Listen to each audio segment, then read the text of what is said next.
Manipur News channel Mayamba taram uksari luyan ng sige maroe pausing pijari. Ahan bada sayang nare hai na makona thongna masa kana rims da yengba lakiba tatkiba aduga sire hai na hairakpani imung manung. Impal East District ki Bamon Kampur khabamdagi yambem sanjoi se yangkai masa gi sayang ngakli nai hai tuna ngasi rims da layang kibani adubu laibak tibadi mahak namidang wairamda laikidre hospital dagi pirakpa cause of death ki matung ina Mahana siribagi maram ase maha chronic liver disease nabadagi ni haina irakli hairi hojik asi baksang rims ki mokta pukre makatam update amada pukau ahalupta manaw no pa na pokmina mayamba thangna thindun hatkhre mihat pani hairiba manaw no pa police na fakre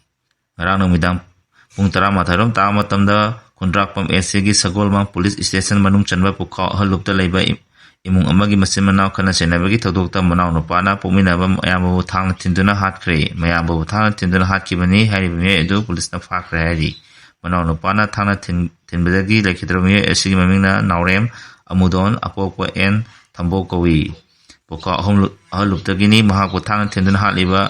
hariba manaw no pa adugi mamingna naurem kulu kawi hari thodok asigi matangda golden star club poka ahluk Masin chatba miyo emana phongtorapagi matung inadi lekhidraba naurem amudon hairiba miyo asiga mahakki loina bi naurem ongbi Victoria na ngarang numidang pung 3 makharam tama matamda club asig president gi mayumda lakhi aduga mahakki mapureba amudona mahakku phuba sainba tawre madugi matangda pureba bu khara warak pinaraba hajarakibani hairi masigi matung ina club ki president amadi member khara loina naurem amudon gi imung disatuna unaduna khana chenabagi thabak adu makha tabidana haijaki loina yu thalaga nupi angang phuba sebi thabak ase makha tabiganu haina su club ki makai dagi mangonda haijaki hairi masigi matungda mafam adudagi club ki music thorla matungda lekhidraba amudon buthangna thenduna hatpane hairiba manang nupa naurem kuluga club ki music ga amuk thenaduna wari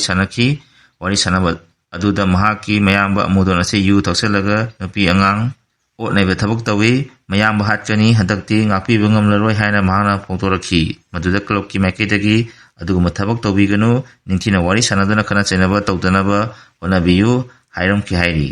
masigi matungda club ki meising adu thengjalakpadagi maimemda hanakibani hairi madugi matungda pung 13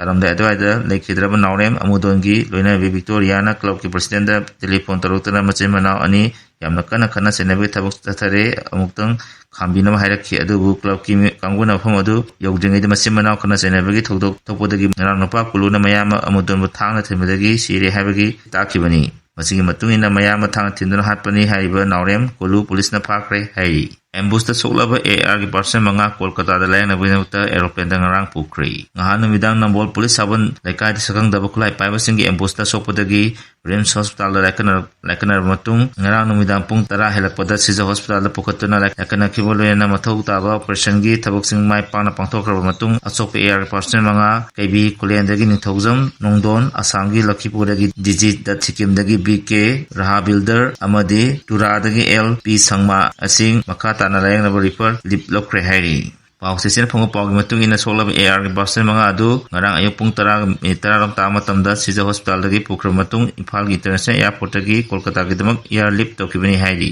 panba yabadi ngahanu midang pung manga mi yakhairam tarako matamda nambol sabol lekai maningda masak khangdaba khulai paibasina I07 tata truck amada tongduna lakhiba kontraumde suba AR gi person singi mathakta nongmai kapsanduna landa kibagi thodokta person ani sikibale na manga asopo nangkibani sel kaitokra me lambi ningthina semdabagi legal action lakhut kadori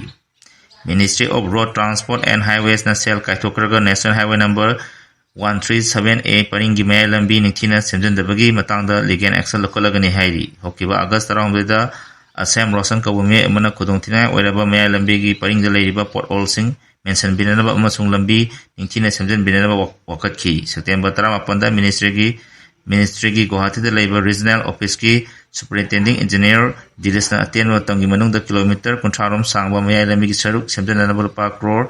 ahumlom kaitokre haina pakumpiraki lemoriba kilometer 30 rom sangba lambi gi saruk adu defect liability Peret ki manung chanba maramna kumja solasini kontere ki February apan phawoda mai leinaba contractor sina semjalagani haina pakumpiraki ꯑꯗꯨꯝ ꯑꯣꯏꯅꯃꯛ ꯂꯝꯕꯤ ꯑꯁꯤꯗ ꯆꯠꯊꯣꯛ ꯆꯠꯁꯤꯟ ꯇꯧꯔꯤꯕ ꯃꯤꯌꯥꯝꯅ ꯃꯐꯝ ꯀꯌꯥꯗ ꯄꯣꯠꯑꯣ ꯂꯩꯕ ꯊꯦꯡꯅꯕꯒ ꯂꯣꯏꯅꯅ ꯈꯨꯗꯣꯡꯊꯤꯅꯤꯡꯉꯥꯏ ꯑꯣꯏꯕ ꯐꯤꯚꯝ ꯑꯃ ꯃꯥꯌꯣꯛꯅꯔꯦ꯫ ꯑꯊꯨꯕ ꯃꯇꯝꯗ ꯂꯝꯕꯤ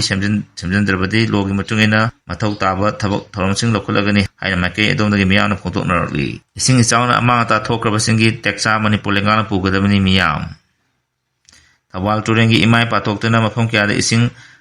ꯏꯆꯥꯎ ꯊꯣꯛꯍꯟꯈꯤꯕ ꯑꯃꯁꯨꯡ ꯏꯆꯥꯎꯗꯨꯅ ꯃꯔꯝ ꯑꯣꯏꯔꯒ ꯂꯧ ꯄꯔꯤ ꯂꯤꯁꯤꯡ ꯀꯌꯥ ꯍꯥꯠꯈꯤꯕ, ꯉꯥꯒꯤ ꯐꯥꯔꯝ ꯀꯌꯥ ꯃꯔꯨꯝ ꯑꯃꯥꯡ ꯇꯥꯍꯟꯈꯤꯕꯒꯤ ꯇꯦꯛꯆꯥ ꯄꯨꯝꯕ ꯃꯅꯤꯄꯨꯔ ꯂꯩꯉꯥꯛꯀꯤ ꯋꯥꯇꯔ ꯔꯤꯁꯣꯔꯁꯦꯁ ꯗꯤꯄꯥꯔꯠꯃꯦꯟꯠꯅ ꯄꯨꯒꯗꯕꯅꯤ ꯍꯥꯏꯅ ꯋꯥꯀꯠ ꯊꯥꯡꯒꯠꯂꯛꯈ꯭ꯔꯦ꯫ ꯑꯋꯥꯕ ꯅꯪꯂꯕ ꯂꯧꯃꯤ ꯈꯔꯅ ꯁꯣꯁꯤꯌꯦꯜ ꯃꯤꯗꯤꯌꯥꯗ ꯄ꯭ꯂꯦꯠꯐꯣꯔꯝꯗ ꯐꯣꯡꯗꯣꯔꯛꯄꯒꯤ ꯃꯇꯨꯡ ꯏꯟꯅ ꯊꯧꯕꯥꯜ ꯇꯨꯔꯦꯜꯒꯤ ꯃꯊꯛꯇ ꯁꯥꯔꯤꯕ ꯗꯥꯝ ꯑꯁꯤ ꯅꯣꯡ ꯌꯥꯝꯅ ꯀꯟꯅ ꯆꯨꯔꯕ ꯑꯃꯁꯨꯡ ꯏꯆꯥꯎ ꯊꯣꯛꯄ ꯌꯥꯕ ꯊꯥꯛ ꯌꯧꯔꯛꯂꯕ ꯃꯇꯝ ꯑꯗꯨꯗꯇ ꯈꯪꯍꯧꯗꯅ ꯒꯦꯠ ꯄꯨꯝꯅꯃꯛ ꯍꯥꯡꯇꯣꯛꯇꯨꯅ ꯏꯁꯤꯡ ꯐꯨꯜ ꯊꯥꯗꯣꯔꯛꯈꯤ꯫ ꯃꯗꯨꯅ ꯃꯔꯝ ꯑꯣꯏꯔꯒ ꯑꯃꯨꯛꯇꯗ ꯊꯣꯛꯈꯤꯗ꯭ꯔꯤꯕ ꯃꯃꯥꯡꯗ ꯇꯨꯔꯦꯜ ꯑꯁꯤꯒꯤ ꯇꯣꯔꯕꯥꯟ ꯑꯌꯥꯝꯕ ꯄꯥꯊꯔꯛꯈꯤ ꯑꯃꯁꯨꯡ ꯄꯥꯊꯔꯕ ꯏꯁꯤꯡ ꯃꯌꯥꯝ ꯑꯗꯨꯅ ꯑꯀꯨꯠꯄ ꯃꯐꯝꯁꯤꯡꯗ ꯆꯪꯁꯤꯟꯗꯨꯅ ꯂꯧꯐꯝ ꯀꯌꯥ ꯃꯥꯡꯍꯟꯈ꯭ꯔꯦ ꯑꯃꯁꯨꯡ ꯉꯥꯒꯤ ꯐꯥꯔꯝ ꯀꯌꯥ ꯇꯥꯎꯊꯍꯟꯈ꯭ꯔꯦ꯫ ꯇꯁꯦꯡꯅꯃꯛꯀꯤꯗꯤ ꯃꯐꯝ ꯑꯗꯨꯗ ꯃꯊꯧ ꯇꯧꯔꯤꯕ ꯃꯤꯑꯣꯏꯁꯤꯡ ꯑꯗꯨꯅ ꯏꯁꯤꯡꯒꯤ ꯂꯦꯚꯦꯜ ꯑꯗꯨ ꯌꯦꯡꯂꯒ ꯌꯥꯝꯅ ꯉꯜꯂꯤꯉꯩ ꯃꯇꯝꯗꯒꯤ ꯗꯥꯝꯒꯤ ꯒꯦꯠ ꯃꯊꯪ ꯃꯅꯥꯎ ꯅꯥꯏꯅ ꯍꯥꯡꯂꯝꯕ ꯇꯥꯔꯕꯗꯤ ꯑꯆꯧꯕ ꯏꯁꯤꯡꯒꯤ ꯚꯣꯂꯨꯝ ꯑꯃ ꯇꯨꯔꯦꯜ ꯑꯁꯤꯗ ꯄꯤꯔꯛꯈꯤꯕꯗꯨ ꯇꯧꯔꯝꯂꯣꯏ꯫ ꯗꯤꯄꯥꯔꯠꯃꯦꯟꯠ ꯑꯁꯤꯅ ꯁꯣꯏꯕꯗꯒꯤ ꯃꯤꯌꯥꯝ ꯑꯋꯥꯕ ꯅꯪꯕꯅꯤ꯫ ꯊꯧꯕꯥꯜ ꯇꯨꯔꯦꯜꯒꯤ ꯃꯍꯧꯁꯥꯒꯤ ꯃꯆꯠꯁꯨ ꯗꯥꯝ ꯑꯁꯤꯅ ꯃꯥꯡꯍꯟꯕ ꯑꯗꯨꯒ ꯂꯩꯉꯥꯛꯅꯁꯨ ꯏꯆꯥꯎ ꯊꯣꯛꯍꯟꯕꯁꯤ ꯌꯥꯅꯤꯡꯗꯦ꯫ ꯍꯧꯖꯤꯛ ꯐꯥꯎꯕꯒꯤ ꯑꯣꯏꯅꯗꯤ ꯃꯔꯨꯑꯣꯏꯕ ꯄꯥꯎ ꯄꯤꯖꯕ ꯃꯇꯥꯡ ꯑꯁꯤꯗ ꯂꯣꯏꯖꯔꯦ꯫ ꯃꯈꯥ ꯇꯥꯕ ꯑꯞꯗꯦꯠꯀꯤꯗꯃꯛ ꯃꯌꯥꯝ ꯄꯨꯟꯅ ꯉꯥꯏꯃꯤꯟꯅꯁꯤ꯫ ꯂꯣꯏꯅꯅ ꯆꯦꯅꯦꯜ ꯑꯁꯤꯕꯨ ꯅꯨꯡꯁꯤꯕꯤꯗꯨꯅ ꯂꯥꯏꯛ ꯑꯃꯁꯨꯡ ꯁꯕꯁꯀ꯭ꯔꯥꯏꯕ ꯇꯧꯕꯤꯔꯝꯃꯨ꯫